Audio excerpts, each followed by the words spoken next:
السلام علیکم ورحمۃ اللہ وبرکاتہ۔ دوستو، میں ایک مزاحیہ کلام سنانے جا رہا ہوں اور اس میں ایک بڑا سبق بھی ہے۔ ایک بہت ہی خوبصورت خاتون پاس ہی کے اسکول میں ہندی سیکھنے کے لیے اپنے بیٹے کو بھرتی کروا آئی۔ ہندی پڑھانے والا ٹیچر اس خاتون کی خوبصورتی کے بارے میں جانتا تھا۔ اس نے چھٹی کے وقت اس کے بیٹے سے کہا کہ اپنی امی کو سلام کہہ دینا۔ وہ بچہ بھی جا کر اپنے اماں کو سلام کہہ دیتا ہے۔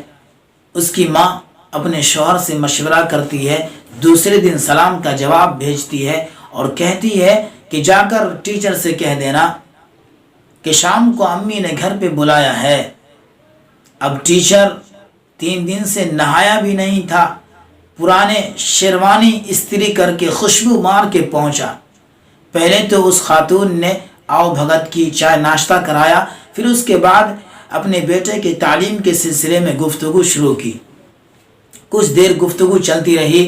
ٹیچر اس خاتون سے کہتا ہے کہ اللہ نے آپ کو بڑی فرصت سے بنایا ہے۔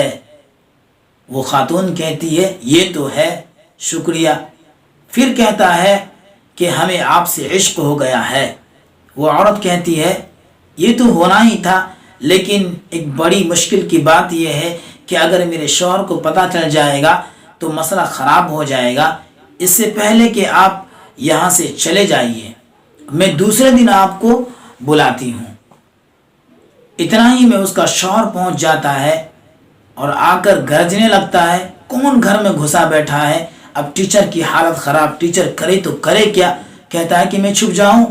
وہ عورت اسے ساڑی پہنا کر چکی کے پاس بٹھا دیتی ہے اور کہتی ہے کہ آپ آہستہ آہستہ گندم پیستے رہیے، اگر میرا شوہر مجھ سے پوچھے گا تو میں کہہ دوں گی کہ پڑوس میں کرائے پر رہنے کے لیے آئی ہے، وہی آ کر اپنا آٹا پیس رہی ہے۔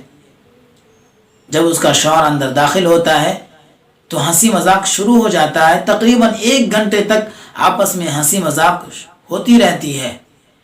پھر کچھ دیر کے بعد اس کا شوہر گھر سے باہر نکل جاتا ہے۔ اب یہ ٹیچر پسینے میں شرابور گھر سے آنن فانن نکل کر بھاگتا ہے۔ پھر 15 دنوں کے بعد اس کے بیٹے نے اس ٹیچر سے سلام کہا تو اب وہ ٹیچر گرج پڑا اور کہا کہ حرام خور، تیرے گھر کا آٹا ختم ہو گیا ہے جو اب مجھے سلام بھجوا رہی ہے تمہاری امی۔ میرے کہنے کا مطلب و منشا یہ تھا کہ گھر جو چلتا ہے یہ عورتوں سے ہی چلتا ہے، اس لیے عورتوں کو ہوشیار ہونی چاہیے۔ آج کا انسان اور آج کا زمانہ یہ کہہ رہا ہے کہ مسلمانوں نے اپنی عورتوں کو گھر میں بند کر رکھا ہے۔ میں اس کو یہ کہنا چاہتا ہوں کہ مسلمانوں نے اپنی عورتوں کو گھر میں بند نہیں کیا ہے، بلکہ اپنی عورتوں کو وہ عزت دیتا ہے۔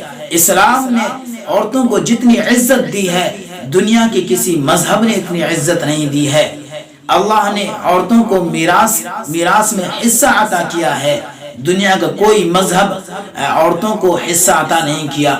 میں ان کو بتا دینا چاہتا ہوں کہ مسلمان اپنی عورتوں کو ہیرے جواہرات سے بھی زیادہ بیش قیمتی سمجھتے ہیں، اسی لیے اسے پردے میں رکھتے ہیں، اور آپ چاہے جو بھی سمجھ لیجئے وہ مسئلہ آپ کے ساتھ ہے۔